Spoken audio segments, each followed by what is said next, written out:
Sure. Okay. Hi, and welcome to Fall Winter 24-25. It always feels wild to say that out loud, knowing that we're walking into a new season so far in advance. I am Jay Anamize. I am the VP of Home and Lifestyle at Fashion Snoops. If you guys aren't familiar with Fashion Snoops, which I think most of you are, but if you're not, I'll kind of give you a rundown. We are a global creative trend agency based all over the world, and we study culture to help predict product development.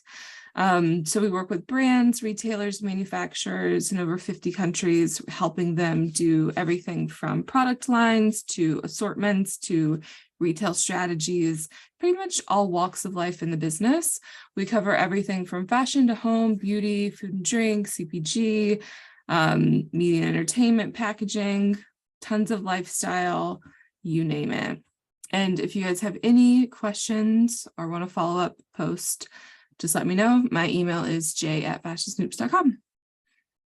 So the four trends we're going to be talking about for fall winter 24-25 are art de vivre, quietude, maxima, and muse. So, you guys were having access to spring 24. And I think one of the big things to really talk about with this season is how we're seeing trends slow down in a big way for home. And also on the fashion front as well, things are not moving as quickly as they used to on the trend curve. So we're actually seeing a lot of the overarching topics like tradition, just merge into different formats. We're seeing the ideation of the 70s, which we talked about with Honored Legacy in spring, really kind of go into a more glam round with Maxima, but we'll get into kind of the fine details of all of this as we walk through, but just so that you guys kind of have a heads up of where we're going for the season. So our first trend is called art de vivre. And I love this one because one of the biggest things that we're really seeing across the landscape of home is this return to tradition, this what we call nostalgia, really approaching our forefront. And it's because we're seeing that so many consumers are wanting comfort. At the end of the day, they're really wanting to be regrounded in things that feel familiar. So their grandmother's antiques, or they're looking for new sustainable ways to kind of update their environment. So one of the biggest things that we're seeing, particularly for fall, is the reintroduction of the Victorian aesthetic, but offered with a more modern audience. And it really is invoking these nostalgic interiors that have a fondness for cherished memories. So the use of antique looking furniture, vernacular art, period appropriate wallpaper, warm curtains is preserved in the restoration of interiors while finding modern relevance in the fusion of old-fashioned style with a contemporary look. So there's luxurious takes on vintage materials such as velvet mahogany woods. Really merge historic relics with modern design, and consumers who love to be a part of history aspire to archive a traditional aesthetic with the fusion of design styles. We're also seeing, because so many people are traveling and being reintroduced also to a lot of these kinds of more neoclassical or European classic aesthetics in their travels, we're seeing that come through and also be a proof point for this. So we always love to start you out with a really beautiful mood. As you can see, this really lands you back into that traditional moment. But what's funny is there's a slight kind of 80s nod to this as well, particularly amongst architecture or even prints, and really looking at how we can kind of like modernize that as we go into 2025. So we'll start you out with a really beautiful video. We like to land our creatives in a nice visual mood.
So as we walk into the season looking at color, you can see we're really grounded in a lot of those traditional hues.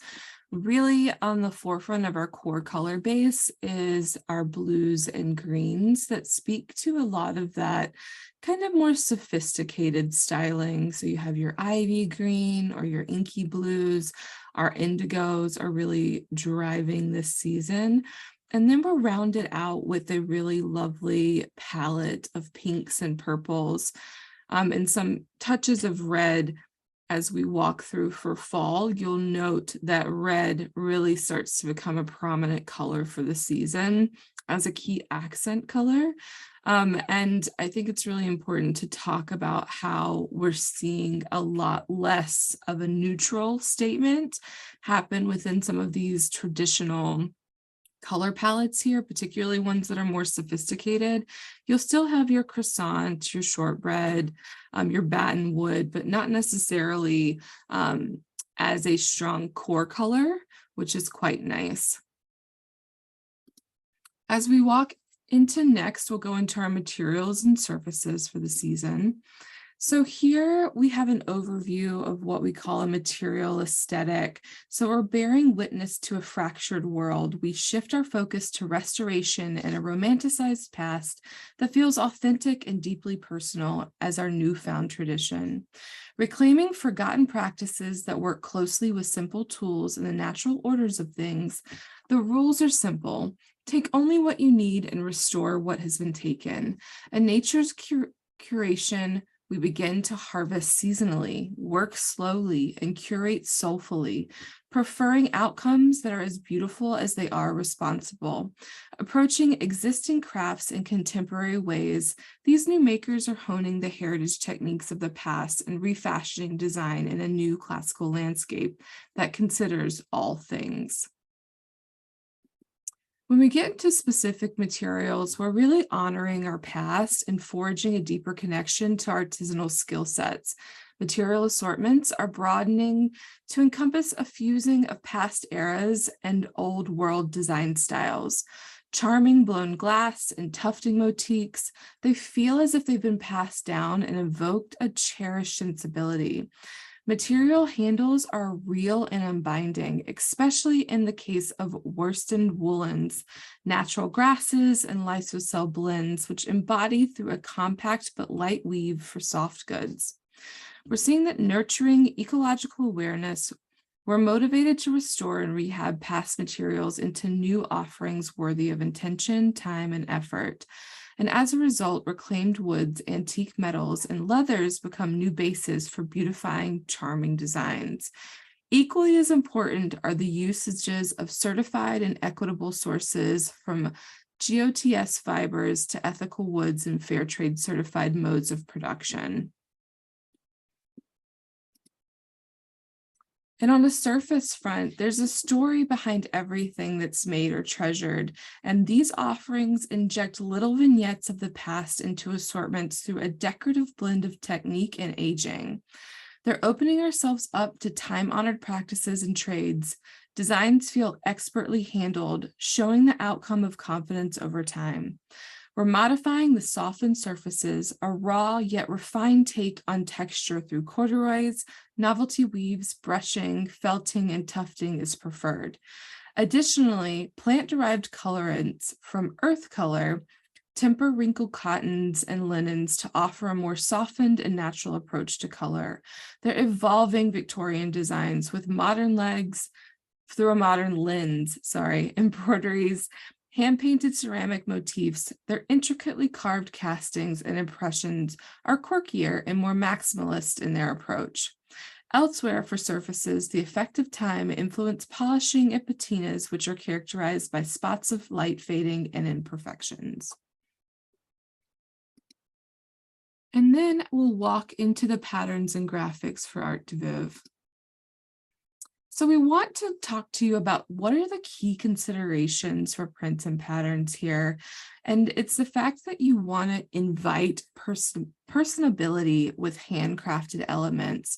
Hand-painted motifs and an individualistic stylization adds this whimsical charm and removes the rigid stance of traditional prints and patterns.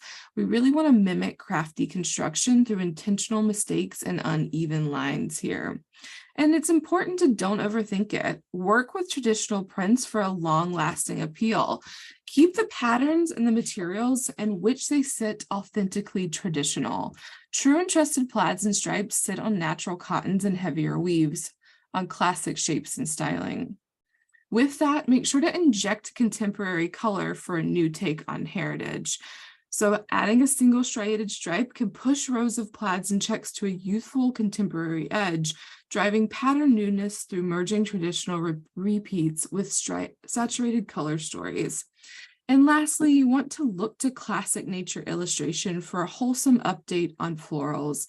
Really adopting a timeless and classic point of view on floral patterns is key for an heirloom-inspired look for the season. Really avoid the over-defined and the photorealistic and opt for naively illustrated patterns of nature. So we'll walk into a couple of our favorite prints and patterns for the season. This one is called Ornamented Regrowth or Ornamental Regrowth. Woven into the heavy fabrics of true tapestries are richly detailed garden growths with petals, leaves, and vines showing their romantic yet traditional outlines. Through the multi-layered illustration and homage to nature, the hand-woven, crafted contours of delicate flora tells a sweet story of serenely simple times. And I think this is really important to note is the evolution of where we were last season going into this season. Last season, we talked about divine, which was a little bit more monastic in approach. But now as we go into fall, winter, we have a little bit more of kind of an ornamental approach to the florals and tapestry prints. Our next one is Memorial Ardor. So these carved in rigid structures and set in dusky pinks, Merlot reds, and stormy grays. And it's this marble update that crackles with contrast and intensity. Unapologetically energized and dimensional, the strength and integrity of this luxurious stone speaks volumes of vigor and beauty, a perfect synthesis of masculine and feminine. And the application to simple, sturdy geometric shape pieces create contrast with the organic complexity of the pattern, enhancing a sense of both durability and decadence. So prioritize highly contrasting values and rich hues for intensity and warmth. And one of the key things I think that we're seeing with marble is that it's really translating off of the stone and into a lot more soft good applications or upholstery applications. With our next one, we call this one the Painter's Garden, and it's these dainty brush strokes by the artist's hand that are an ode to the simple beauty of fragile wild flora and soft slow moments spent in pure admiration of the quiet countryside. These poetically perfect, the ditzy petals bursting with natural hue, are studied with careful thought and endless attention to delicate detail. Delicate florals sit on light cottons and soft silks as we continue to see the blur of seasons. Prioritize small-scaled print placements that highlight the miniature fragile beauty of wildflowers. The palette is interestingly light and airy for fall, adding an additional femininity to the art de veuve. And then lastly, we call this one Honored Heirloom. It definitely is a carryover print from where we were in the spring season as we revitalize a traditional plaid in a modern styling as a time-honored tradition, fostering the warm, fuzzy feeling of art de veuve. Plaid lines are viewed from a contemporary angle, infusing layers of blocky prints amongst gently decayed neutral pigments with a focus being on the material in which they sit. So think about color injections cultivating a modern yet classic feel, with upholstery textiles, flannels, and woolen materials emphasizing the textural play and warmth of the call out. So this is a great example of how trends are slowing down and how we're actually starting to see a lot of carryover color and carryover print direction between each season. And lastly, we kind of wanted to bring you into some of our key influences for this season, just to kind of give you a little bit of background and let you to have a little bit of digging on your own. One of our favorite interior designers here is Sean Anderson. We really love him for his timeless techniques and just the way that he really pulls a room together. Feels very clean, sophisticated, traditional, but yet has a lot of modern touches to it, which is really nice. One of the other key influences is this Flora lighting collection that came out last year in Milan Design Week.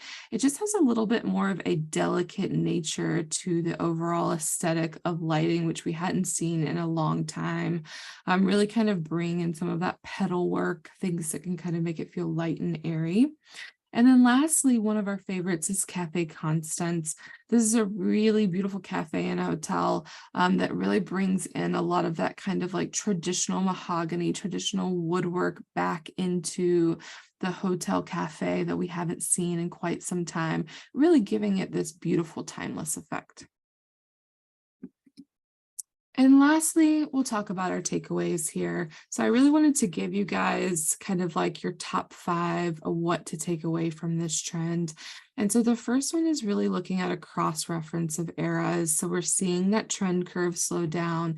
And with that kind of like this blend of antique-based decor and trends, really kind of coming through and blending these relics of objects from different eras together to create a very diverse, stylized approach to historic design, which we think is really important here as we start to see the legacy conversation continue through.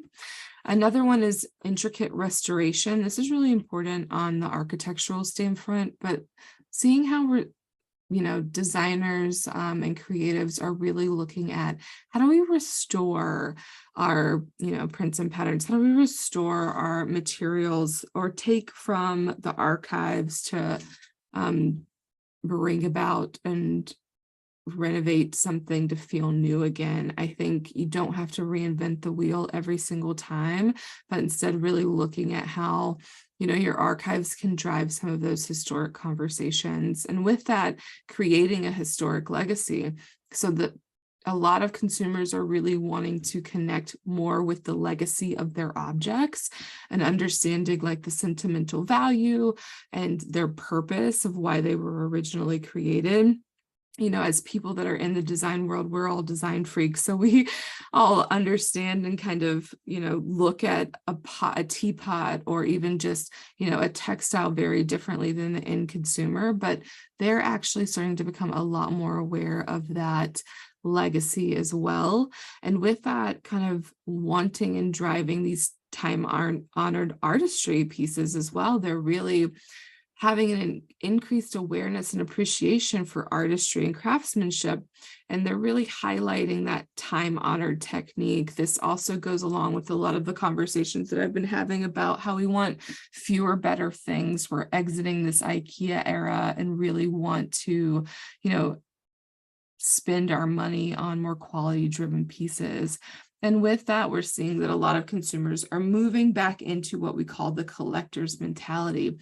So these antiquing and secondhand shopping reaching new heights, particularly post-COVID, they're opting for more gallery styling within their home. And I think that's really interesting, is they're able to put their own personality into their assortments. So next we'll walk into our second trend called quietude. So what I think is really interesting is we've talked about slowing down and how consumers are really slowing down, but actually they're looking for quieter spaces. So we called this one quietude, and I love the description, so I'm just going to read it. So somewhere perched high among the mountains is a place where we can go to block out the noise. Quietude provides us with that refuge this season as we retreat inwards as a means for self-reflection. The constant state of imbalance that many of us so frequently experience has led us towards a softer way of living. It is here where we learn that luxury does not have to be defined by the over-embellished and the outlandish. Instead, it is achieved by taking care of ourselves. So we're seeing that people want us to live softly. They no longer want this rat race. And we're seeing a lot of fragility kind of come through in design in these quieter spaces. So here we land you with our really beautiful mood, but we'll kick it up a notch with the video.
That makes you want to take a nap on the afternoon.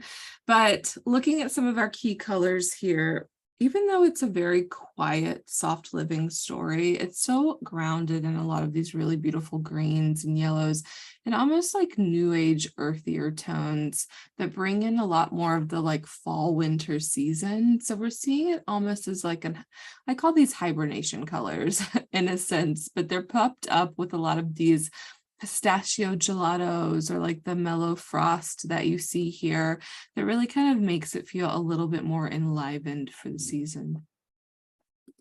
As we walk into materials and surfaces, our materials aesthetic sensitivity illuminates our ability to find meaning in everything and experience the totality of life.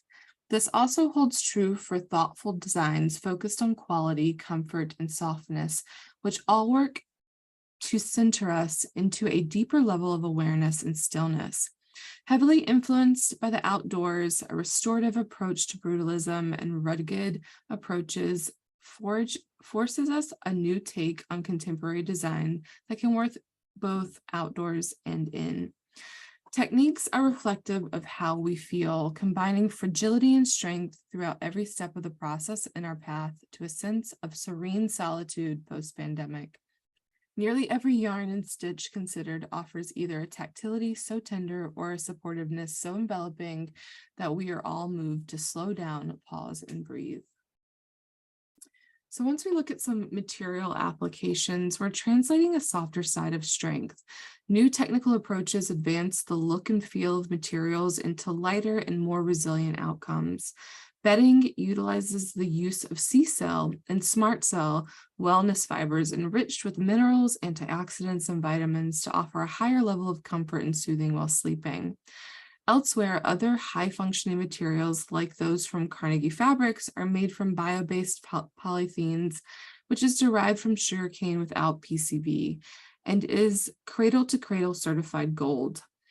Hardgood materials are also breaking from previous consumption patterns and bringing about preparedness, protection, and everlasting functionality in people's lives that can stand the test of time. Their innovative offerings include carbon-neutral concrete and CO2-reduced enameled steel for interiors. Elsewhere for material assortments, lightened maple woods, marbles, padded quiltings, linen, and cashmere knits all combine to offer a refreshing, minimalist, and restful aesthetic. And on the surface front, we're embracing quality and design. We find strength in a quiet reminder that simplicity can also be complex. On the surface, materials appear straightforward, but uncover so much more when engaged with. Air purifying paints transform our spaces with a deeper sense of wellness, and bare surfaces feel equally as striking the more concerned we become with low impact manufacturing processes, from waterless finishes to dye-free treatments. We're tempering the wild softness of the natural world. Soft good assortments range from brushed wovens and tactile embroideries to high pile shearlings and furs. Elsewhere, novel yarns include super light gossamer filaments for aerated window treatments and chenille blends perfect for sculptural decorative elements. And then we'll walk into pattern and graphics.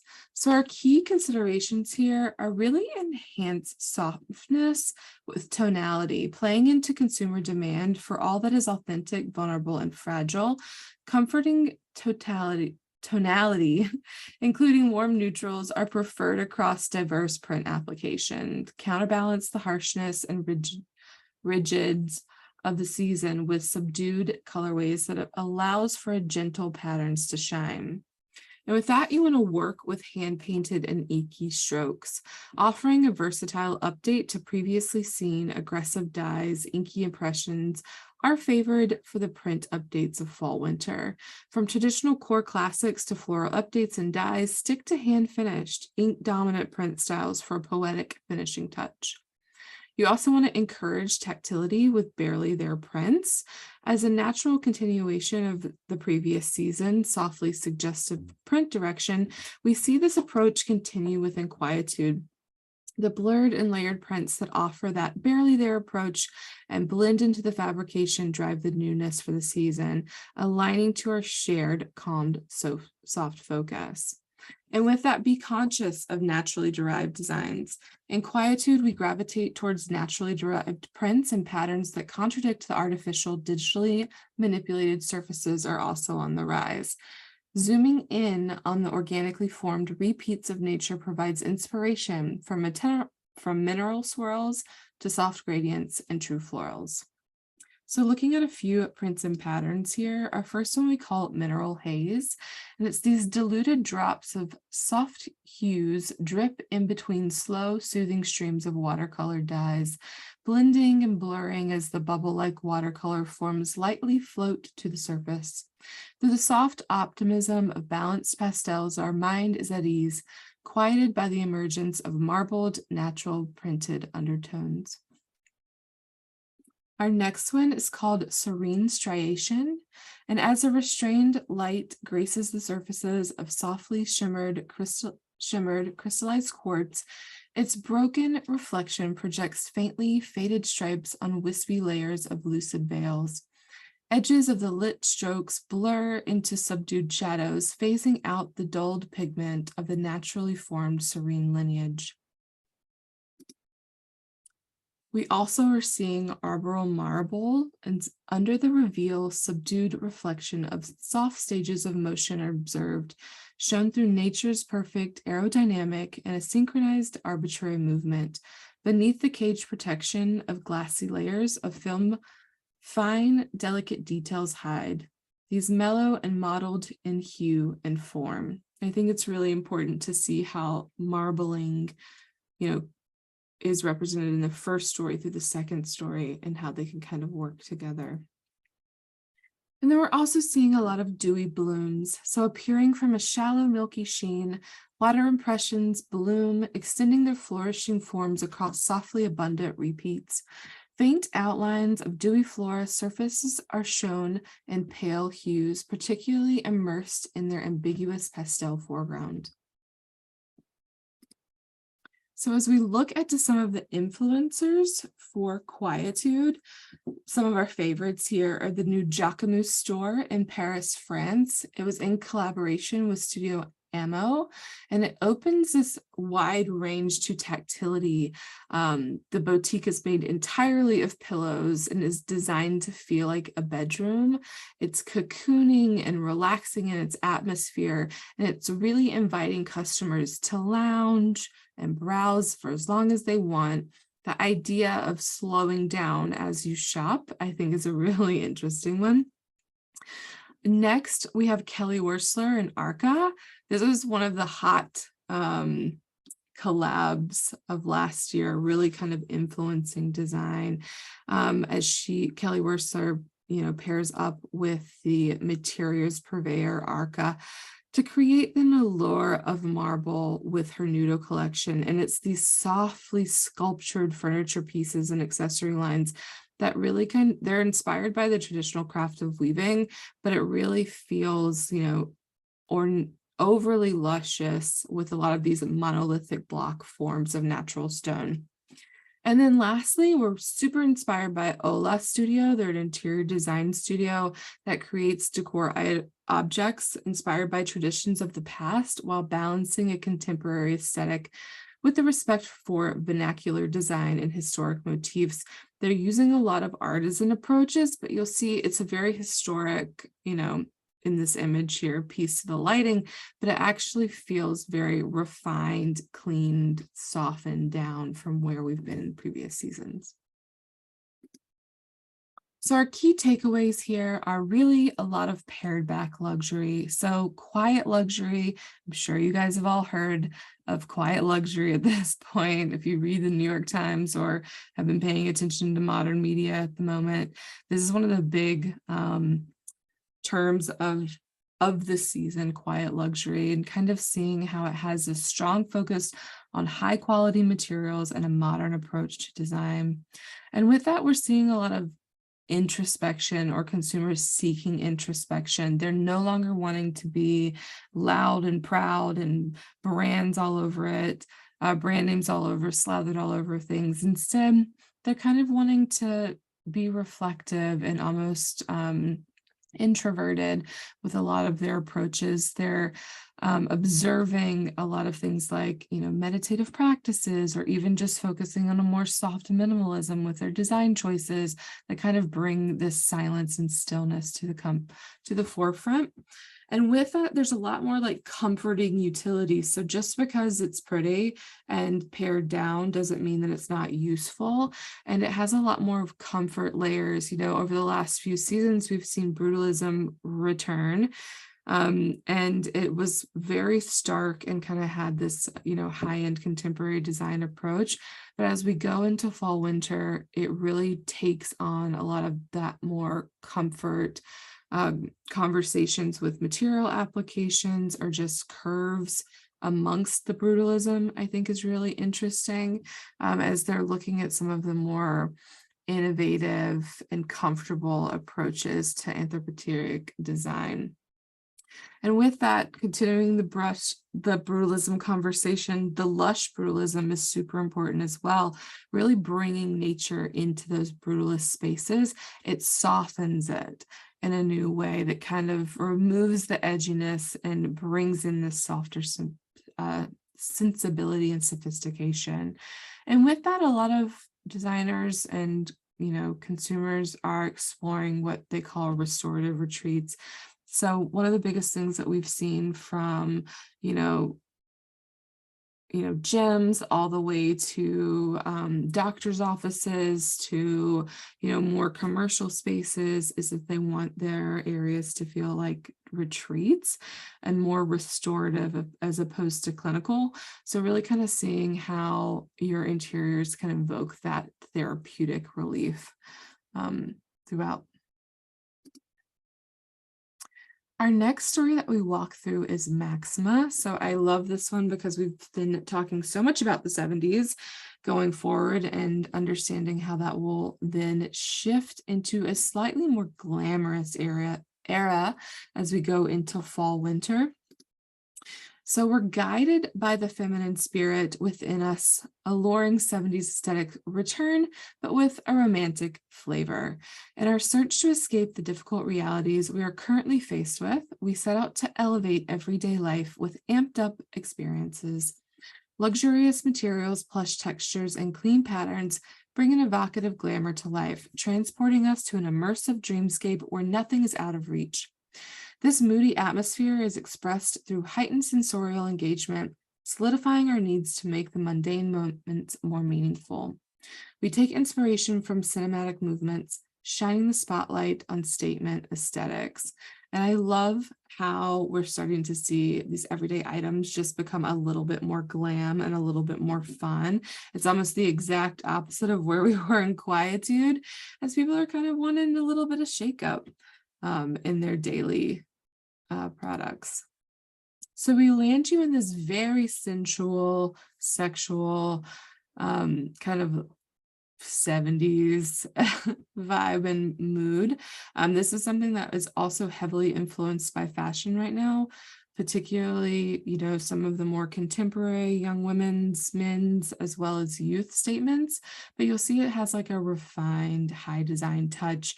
When we were in Milan, a lot of Melanie's design kind of has that basis foundation of 70s, but we're seeing it kind of really be glammed in a really nice new way.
So as we walk into our color palette for Maxima, it's very fun, inviting, and vibrant. We love how grounded it is in a lot of these fun pinks, purples, yellows, reds. It really spices up the season, which we're super excited about.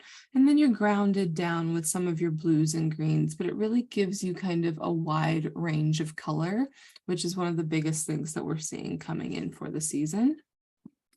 As we walk into materials and surfaces here, our overall aesthetic, we're driven out of the growing desire for luxury and romance in design.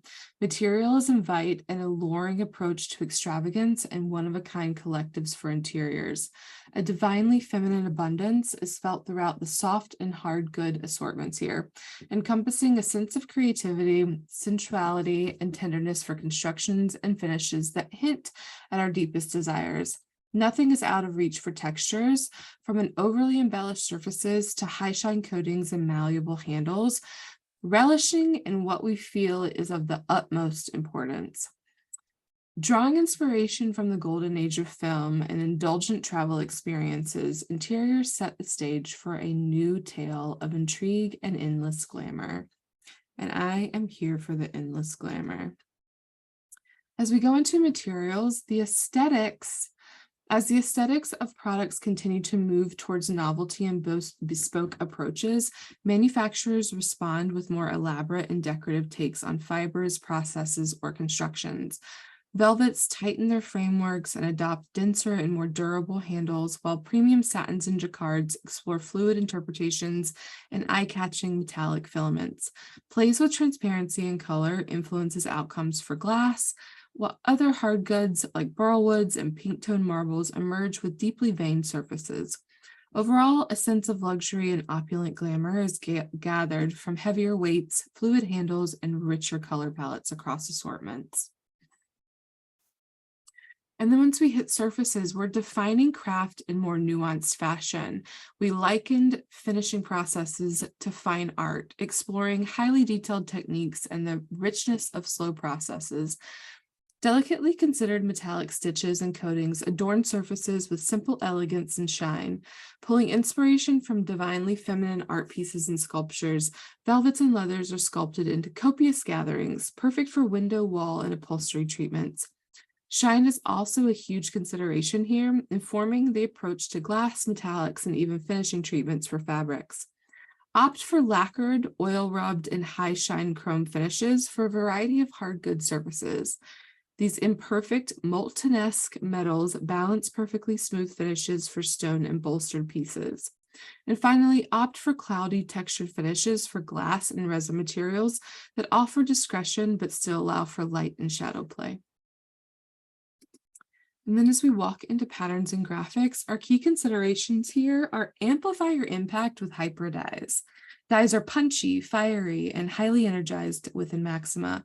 We shift away from the pastel hazy hues from spring and instead involve the shiboris as we work with highly contrasted and vibrant shades on a dark background.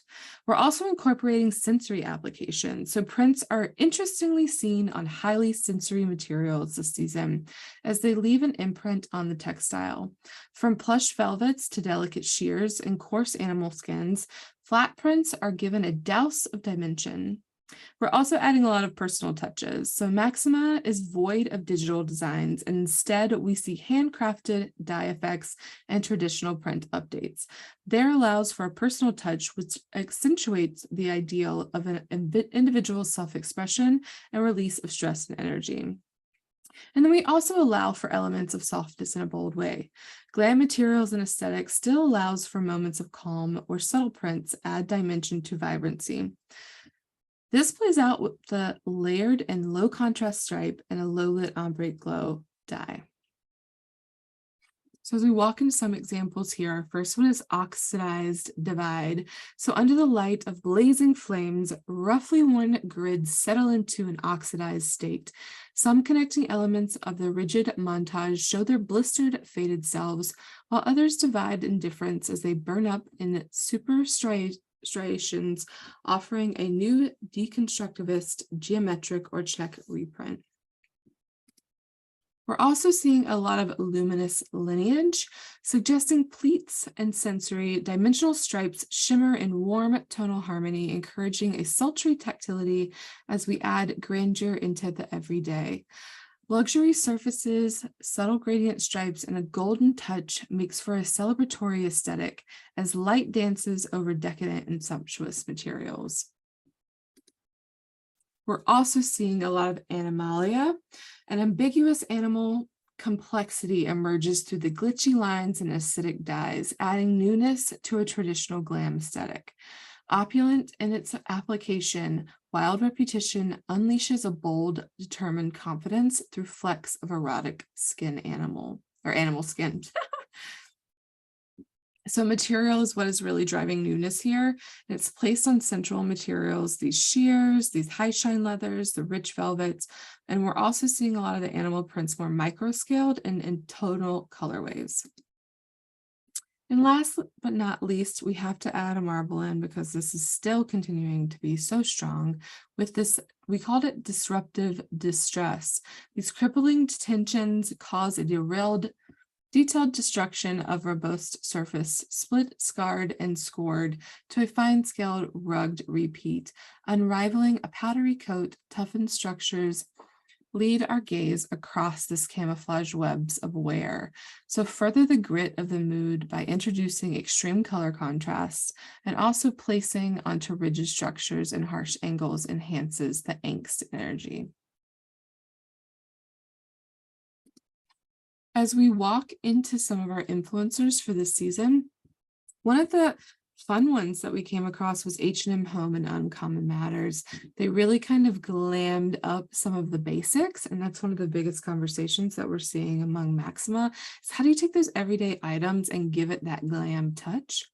We're also seeing the Hotel Ulysses in Baltimore, Maryland, really giving visitors a fun go. It's inspired by co-founder Jonathan Midkoff's travels and the ethos that beauty moves culture forward. The space is created in the most eclectic way.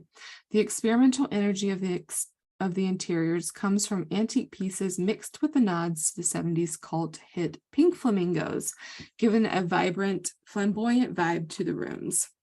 And then last but not least, we're very inspired by, and please forgive me as I butcher this name, furniture designer Aileen Essamar-Daman. And as an interior designer, Aileen celebrates the femininity through the sensuality of form and materials, and each distinctive piece embodies this boundless passion for high craft and creative freedom. We love how this is kind of feeling like a new interpretation of 70s for shapes. So as we look at our key takeaways here, one of the things we didn't touch too much on, but is definitely a key influence, is the rise of luxury travel. There was actually a really great article that came out in the New York Times this week, just about how much, people are willing to spend on their travel to give them these more unique and exclusive experiences. They want to feel like they're in a glamored feel. And with that, we're also seeing a lot of ritualistic wellness kind of come through, which is quite interesting for a 70s conversation. As more and more consumers are investing in this wellness focused rituals that promote overall well-being. As the wellness industry reaches new heights, these ritualistic practices evolve into luxury experiences for the consumer. So you can't just go and show up at your luxury travel accommodations. You want to have a little bit more of those wellness touches, things that kind of have those ritualistic nods to them. But we're also seeing a huge influx of extravagant collectives. So it's no longer about just like going to Goodwill and picking up things, vintage pieces that you feel are cool. Now they have to have a much higher emotional value and even higher quality. The ideals of antiquing have returned. We're starting to see a lot of shows like Brimfield, or even some of the more like craft fair shows really bring in some more of like high-end antiques, as people are wanting some of those like curated pieces, and they're collecting them like art. And throughout this story, we're seeing a lot of tender femininity. The divine feminine energy is sweeping through the home, as you can see with a lot of the different collages that we've shown you today. And it's kind of getting rid of these patriarchal standards that we've seen across design through the years and really embracing a more tender feminine focus, particularly bringing in, starting with the ranges of color, but also then expanding into surface and materials. And then with that, we're also seeing a lot of everyday indulgences. So kind of talking about, those everyday items that are getting updated with luxurious touches. We're seeing that across the board, from food experiences all the way down to, your trash cans. Really kind of how can you give all of your daily things a little bit more of a luxury touch? And last but not least, we'll walk into Muse. And this is probably my favorite for the season. So we continue this traditional conversation. What is quite interesting with Muse is a very different take on tradition as we look at it from a sustainability landscape. This is was probably one that I felt the strongest about as we developed the season, particularly looking at how a lot of these kind of like cool Brooklyn kids or LA kids were now moving out of the big city and into more rural environments, and how they were kind of redecorating and looking at, how they could expand into bigger floor plans.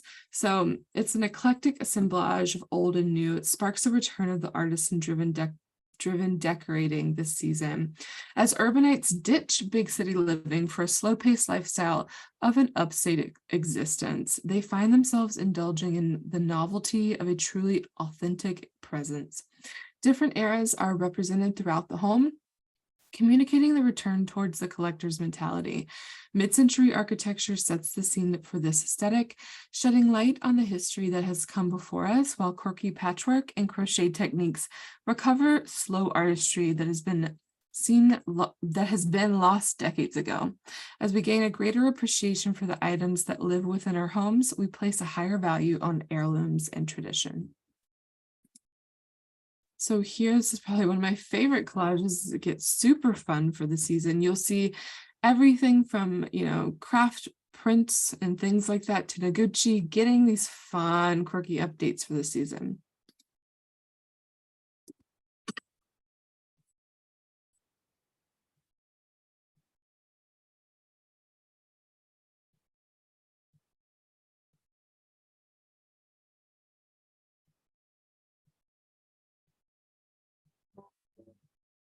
I hear the dog again, you say you want to create a who and I keep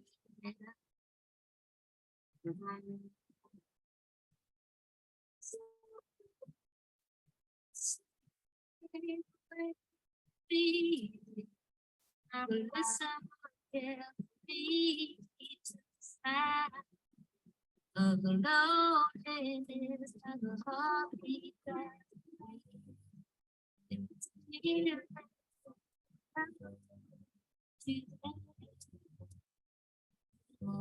and what you know, you know,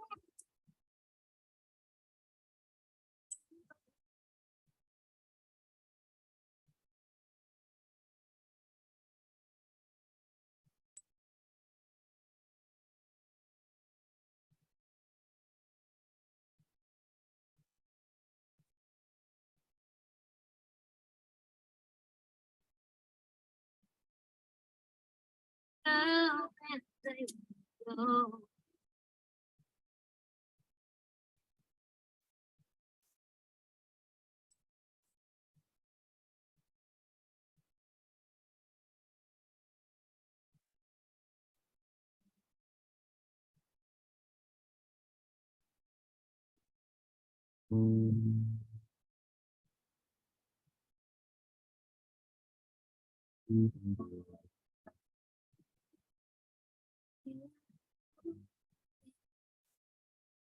It's the finish now. I keep my vision to my down. It's all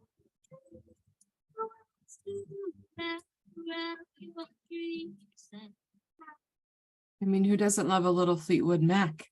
As we look into color here, we're rounded in a lot of your retro hues, but there are some fun pops of newness with your wasabi, your cellulose, your derecho greens.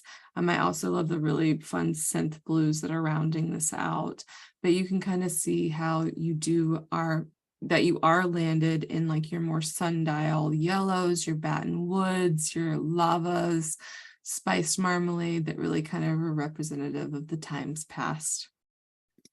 As we look into materials and surfaces, we are driven by the modern craft care movement. Craftsmanship is redefining itself as an essential human experience, bringing together generations, cultures, and perspectives by drawing on our innate drive to create.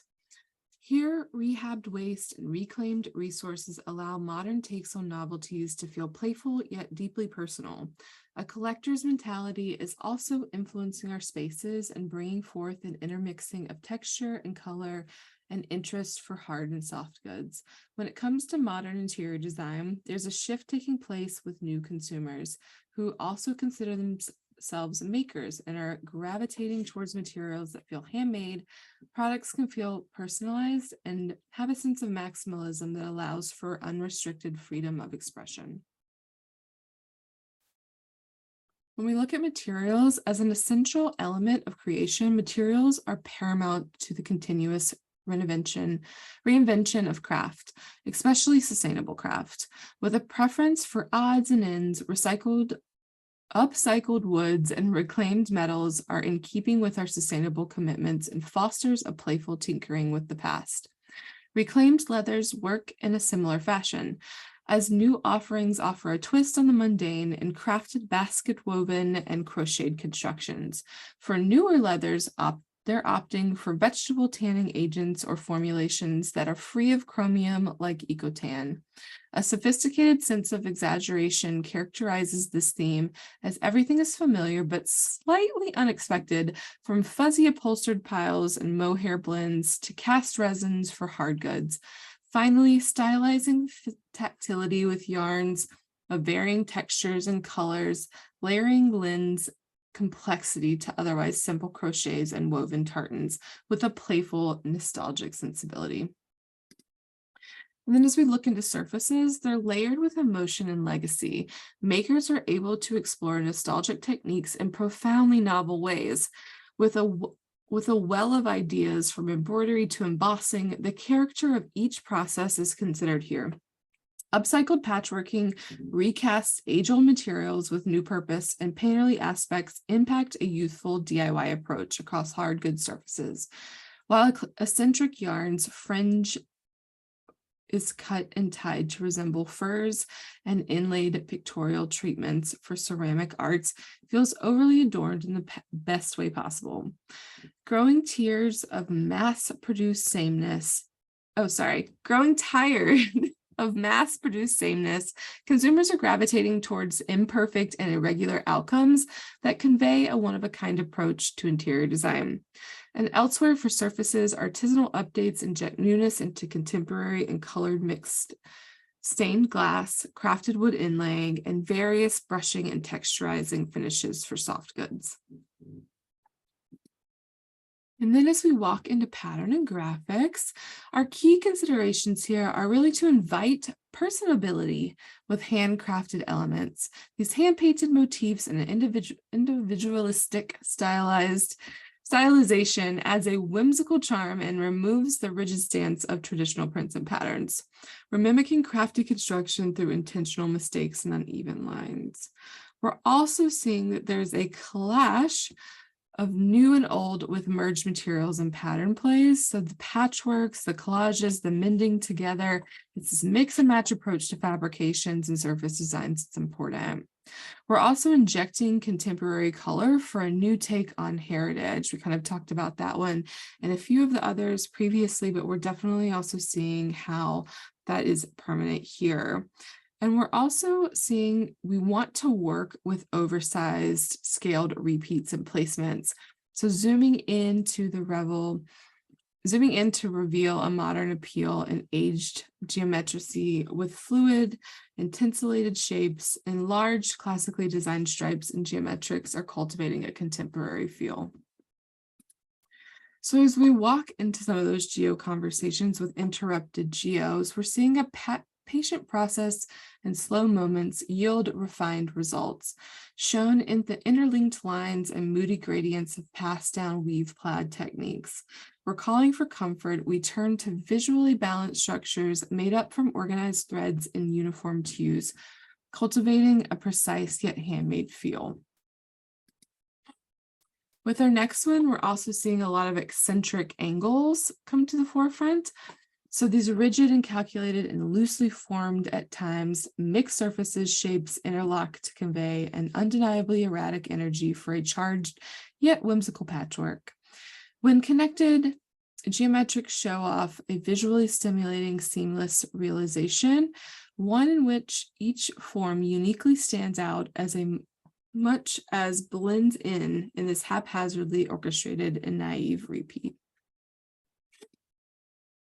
We're also seeing a lot of plush parallels with these stripes. So these broad bands of earthy pigments merge between luscious layers of pastel berry hues, and they're proposing a new flavor for core repeats, satisfying our need for a quirky update on tradition. And lastly, we're seeing these quizzical quilts. Fitting together like quirky colored puzzle pieces, our quilted aspirations are fulfilled by homey patchwork patterns that are tweaked to suit the fresh feel and modernity of the season. Flecks of metallic hue are brushed over unusual circular design, mended and repurposed through sweetly crafted makeshift geometrics veer on the edge of regularity. So if we look at some of the influences for this overall story, one of our favorites here is Nikki Kehoe. Todd, Nikki, and Amy Kehoe are probably two of our favorites of design duos these days, as they really have an enlivened approach to the home. They're what I like to call modern design hunters and gatherers of beautiful objects. We're also loving Emily Counts. She's an artist that draws on craft tradition, and she creates these ceramics and mixed media pieces. You definitely want to check her out. And then lastly, we love Darren Romanelli. He's this Los Angeles-based designer with over 20 years of experience in curation and creative direction. He's best known for creating customized and limited edition apparel, but now we're seeing him upcycle it into a lot of really fun pieces for the home. And lastly, we'll walk you into some of our takeaways here. So the first thing you want to take away from Muse is the onslaught of eclectic expression. So when it comes to styling the home, consumers are looking to express themselves and their individuality. And it's really important to note how far we've really gotten away from those standard traditional furniture sets that we saw in the 80s, and how it's got a lot more about personalization and mixing and matching as we go through the home.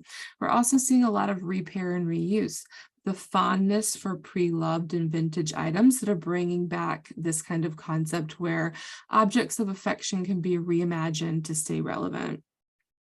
We're also seeing a lot of nostalgic novelties, so using nostalgia as an anchor point. Consumers are looking for special pieces that provoke feelings of familiarity. And with that, we're also seeing a huge rise in hobby culture. Hobbies boomed into the forefront with COVID, and they're very much still alive and thriving.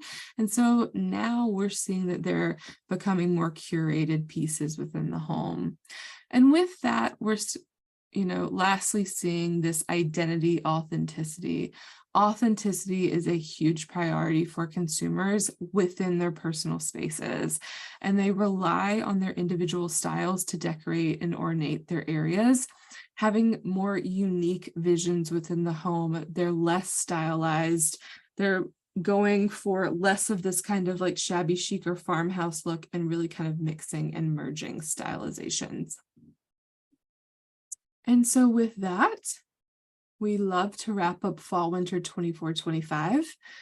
Please feel free to reach out if you have any questions. This is also just a sampling of what you get on the site. So if you guys want to dig deeper, please feel free to reach out to me. It was lovely talking to you guys. Bye.